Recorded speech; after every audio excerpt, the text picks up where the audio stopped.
Señor Jesús, pido tu permiso, Padre Celestial, para compartir tu palabra.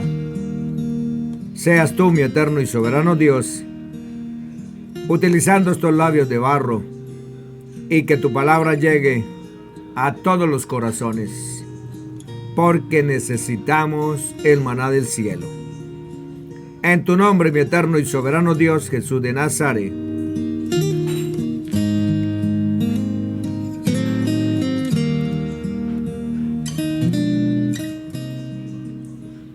Concepción errónea o errada que nos desvía del camino de justicia.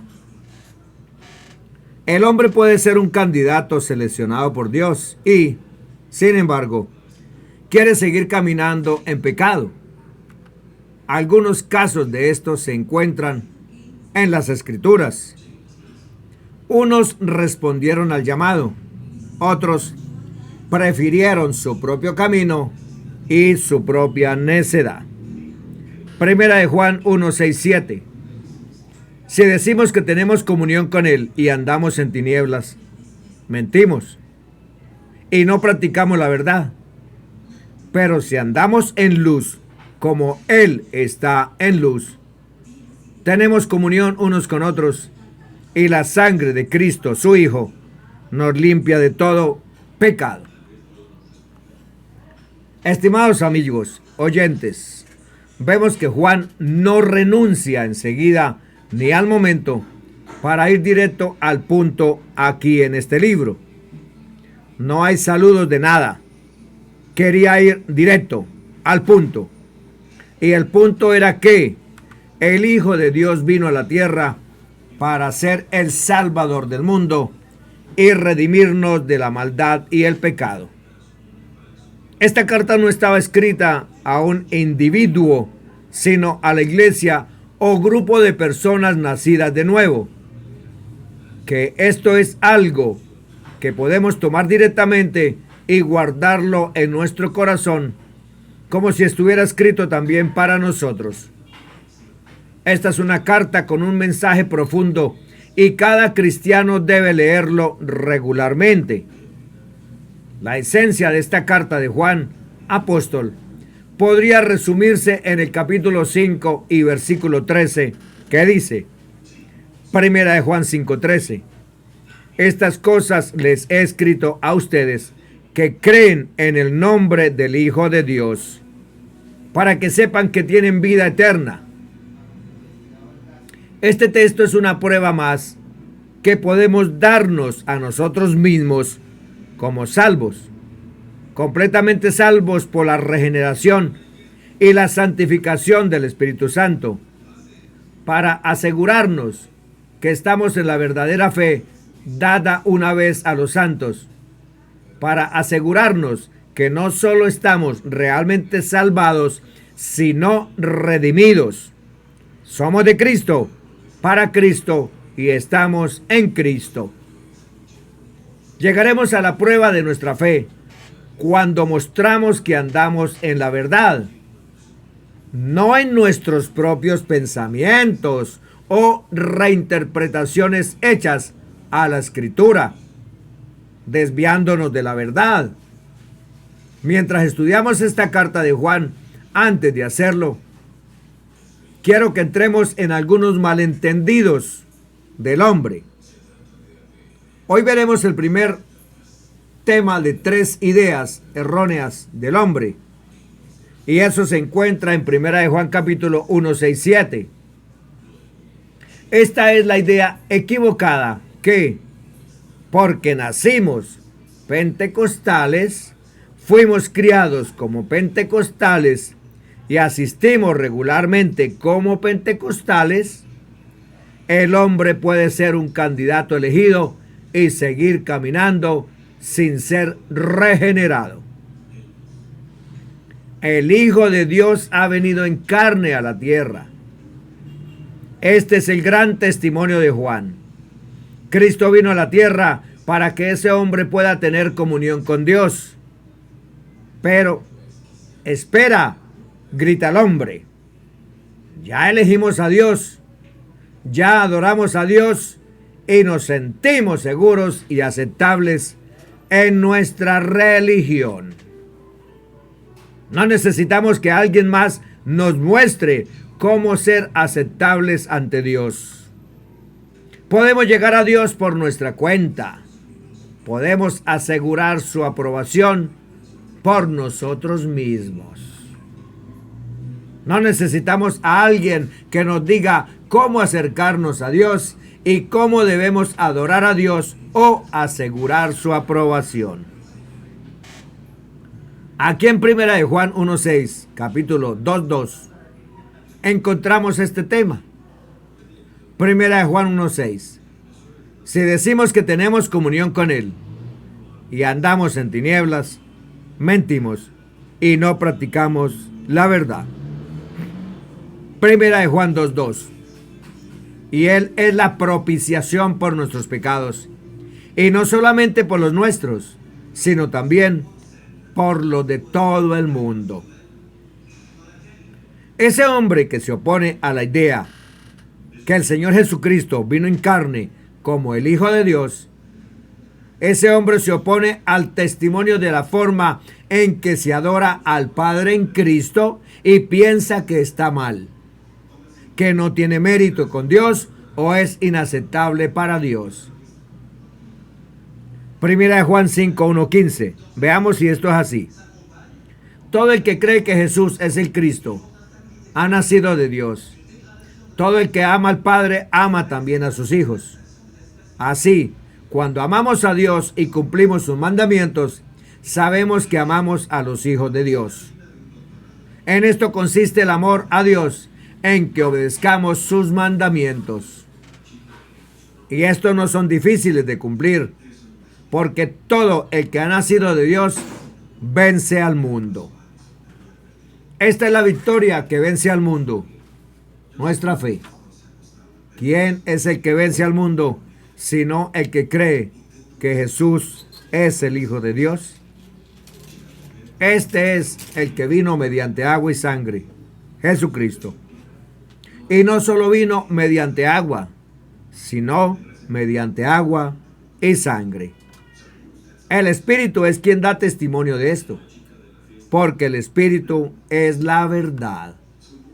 3 son los que dan testimonio y los 3 están de acuerdo: el Espíritu, el agua y la sangre. Aceptamos el testimonio humano, pero el testimonio de Dios vale mucho más, porque es el testimonio que Él mismo ha dado acerca de su Hijo.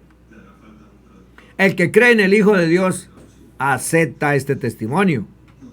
El que no cree a Dios lo hace por mentiroso, por no haber creído el testimonio que Dios ha dado acerca de su Hijo. Y el testimonio es este: que Dios nos ha dado vida eterna, y esa vida eterna está en el Hijo. El que tiene al Hijo tiene la vida. El que no tiene al Hijo de Dios no tiene la vida. Escribo estas cosas a ustedes que creen en el nombre del Hijo de Dios, para que sepan que tienen vida eterna. Esta es la confianza que tenemos al acercarnos a Dios, que si pedimos cualquier cosa conforme a su voluntad, Él nos oye. Y si sabemos que Dios nos oye todas nuestras oraciones, podemos estar seguros de que ya tenemos lo que le hemos pedido. Si alguna vez oyes a un predicador decir que Dios nos amaba tanto que nos salvó del diablo, corre, formad a ese predicador, porque la verdad cierta es que Dios te salvó de la ira del pecado, de la condenación, porque estábamos muertos en delitos y pecados. Todos estábamos destituidos de Dios, no había uno bueno. Cuando Cristo oró allá en el jardín de Getsemaní, en angustia, para que Dios cumpliera su voluntad en él como siervo, ¿de verdad cree usted que estaba pensando en el golpe o la paliza que soportaría en la cruz solo por usted? No, no. Veamos la verdadera razón de la venida del Salvador. Juan 3:16. Porque de tal manera amó Dios al mundo, que ha dado a su Hijo unigénito, para que todo aquel que en él cree no se pierda, mas tenga vida eterna. Porque no envió Dios a su Hijo al mundo para condenar al mundo, sino para que el mundo sea salvo por él. Miremos los miles de años de historia de la iglesia. Había hombres, mujeres, niños y niñas que cuando marchaban a un poste para ser quemados, se iban con gran alegría cantando alabanzas a Dios. ¿De verdad creemos que esos santos eran más fuertes y tuvieron más valor que hoy día los santos que no han sufrido hasta la sangre? Estaríamos locos si por un momento pensáramos así. Hechos 14, 21, 22 dice: y después de anunciar el evangelio a aquella ciudad y de hacer muchos discípulos, volvieron a Listra, a Iconio y a Antioquía, confirmando los ánimos de los discípulos, exhortándoles a que permaneciesen en la fe y diciéndoles: es necesario que a través de muchas tribulaciones entremos en el reino de Dios.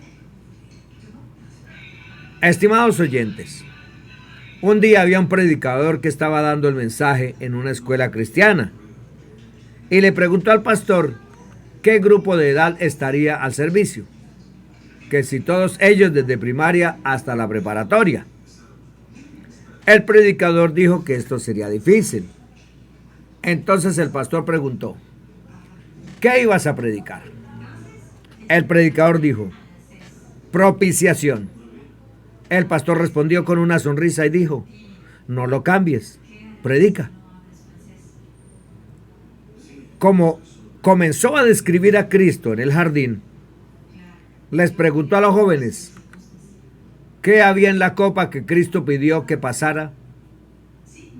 Una niña de 8 años se levantó y dijo: predicador, la ira completa de Dios estaba en esa copa.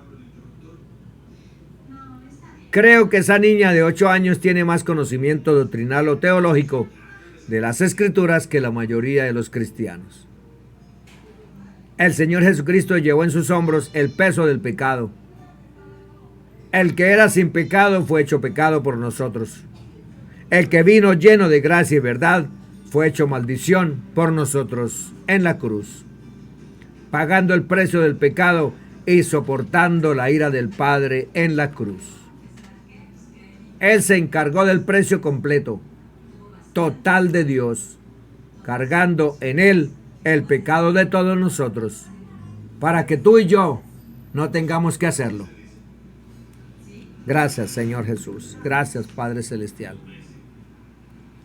Pero la razón por la que mucha gente rechaza todo esto, desechando la declaración de Juan, que el Señor Jesús es el Hijo de Dios, y que vino a la tierra para que podamos tener comunión con Dios, es porque el hombre rechaza la idea que necesita ayuda para llegar a Dios. En nuestra sociedad existe una cultura, especialmente con los hombres, que somos fuertes y no necesitamos ayuda de nadie. Hace unos años, un predicador fue a un pequeño rancho a unos 45 minutos de la ciudad para ir a un funeral de una dama con la que compartimos el evangelio anteriormente. Mientras estaban allí, los ayudantes y asistentes de la iglesia, empezamos a compartir el evangelio con la familia, y poco después que empezamos a compartir el evangelio, todos los hombres lentamente empezaron a irse. ¿Por qué se fueron?, nos preguntamos.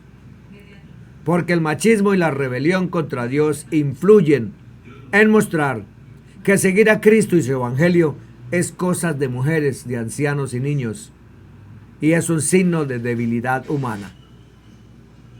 Ellos pensaron que no necesitaban al Señor Jesús, porque eran lo suficientemente fuertes para complacer a Dios por su cuenta, y que aún en el estado de la muerte se podía cambiar el destino de los hombres por medio de dinero, responsos, oraciones e intercesiones que ofrecía la religión tradicional. Después de ver este caso, de esta ceremonia fúnebre, preguntamos, ¿qué significa caminar en la oscuridad? Significa que el mundo está en tinieblas totales sobre Dios. El hombre no puede ver, ni conocer a Dios, mucho menos acercarse a Dios a su manera. ¿Cómo puede el hombre saber que Dios existe? Por eso debemos usar la ley natural, la ley de Dios escrita, y el Evangelio para mostrar que los hombres necesitan un Salvador. La palabra de Dios es la luz brillante de Dios que revela el pecado del hombre. Caminar en la oscuridad también significa que el hombre no sabe exactamente cómo Dios quiere que viva. El hombre nuevo vive por la justicia de Dios y esta justicia fue manifestada en Cristo Jesús. Para los creyentes tibios, fríos o apartados, podría significar vivir la vida a su manera, en lugar de buscar la voluntad de Dios para tener vida renovada. Quiero que tengamos en cuenta estos 4 puntos y los repasemos. Primero, el mundo está en tinieblas, en oscuridad sobre Dios. Cuando se trata de Dios, el hombre está en la oscuridad porque no puede ver a Dios ni hablar con Dios. Ni siquiera puede estar seguro que Dios existe, ni está del todo seguro de un creador. ¿Por qué? Porque los sentidos físicos y la carne del hombre solo quieren saber y gustar las cosas del mundo físico y material. Si hay un Dios, si hay un mundo espiritual, el hombre no tiene ninguna manera de comprobarlo, sino por la fe, las obras creadas, la conciencia que acusa o excusa. El hombre puede tomar toda su tecnología y ciencia, todo su razonamiento intelectual y creativo, y nunca podrá penetrar en el mundo espiritual, no con su naturaleza física y material. No importa lo que diga cualquier persona, no importa lo religioso que se especule, o lo mucho que diga o realice un medium espiritista, un brujo o un hechicero, pues nadie del mundo físico puede cruzar y entrar al mundo espiritual para averiguar si Dios existe. Mucho menos si puede acercarse a Dios con sus necedades y malignidades.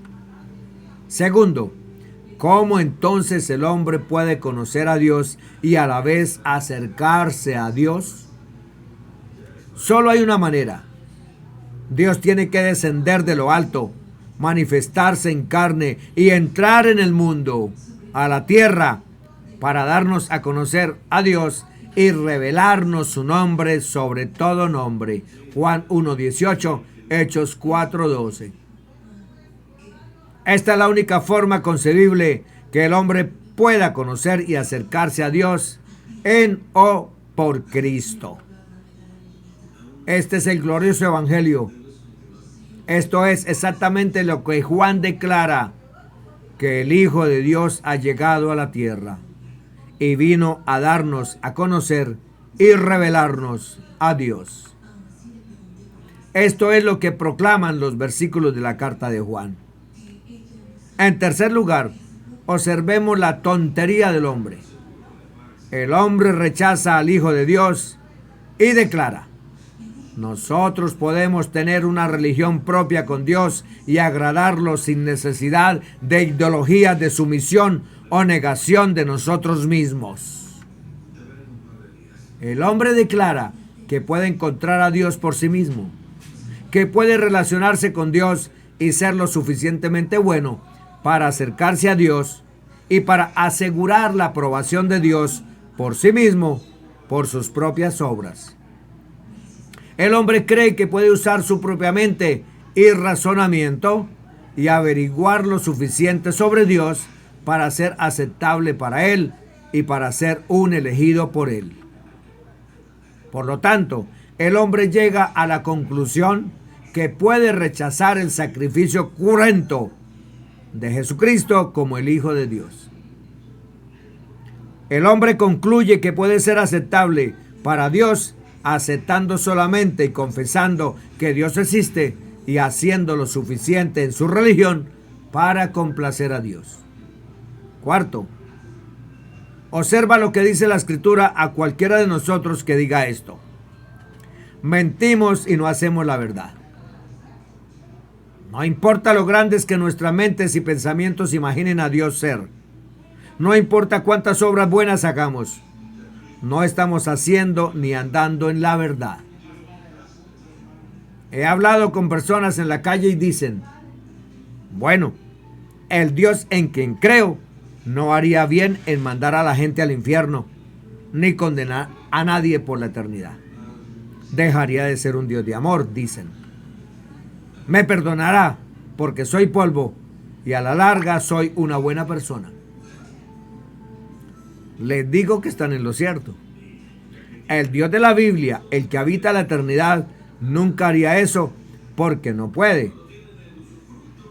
No existe un Dios alcahuete y complaciente del pecado.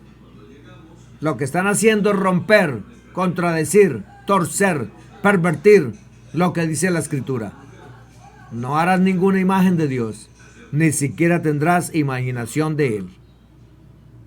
Eso incluye crear un Dios en nuestra mente para hacernos sentir bien. Ese Dios no es real. Al adoptar cualquier enfoque ante Dios, fuera de la imagen del Dios invisible, del Hijo de Dios, no adoptamos el verdadero enfoque, adoptamos un enfoque falso. La palabra de Dios es fuerte. Dice esto: si una persona dice que es salvado y luego vive en la oscuridad de este mundo, miente. Si una persona camina en la oscuridad, no conoce a Dios. La luz y la oscuridad no pueden concordar juntas. Una persona tiene que elegir en la que quiere vivir. Tiene que elegir para vivir en la luz de Dios o en la oscuridad del mundo. Así lo afirma el apóstol Juan. Juan 1:5. La luz brilla en las tinieblas y las tinieblas no la comprendieron. Juan 3:19. Y este es el juicio, que la luz vino al mundo y los hombres amaron más las tinieblas que la luz, pues sus acciones eran malas. Primera de Juan 1:7. Pero si andamos en la luz, como Él está en luz, tenemos comunión los unos con los otros, y la sangre de Jesucristo su Hijo nos limpia de todo pecado. Preguntamos: ¿cuál es la luz de Dios? La luz de Dios es la revelación de Dios en Cristo. El Señor Jesucristo vino a la tierra para darnos a conocer y revelar a Dios en su faz. 2 Corintios 4:6. El Señor Jesucristo es el verdadero Dios y la vida eterna. Por lo tanto, fue y es capaz de mostrarnos exactamente cómo y quién es Dios. Amén. Bendiciones para todos. En el nombre que es sobre todo nombre, Jesús de Nazaret.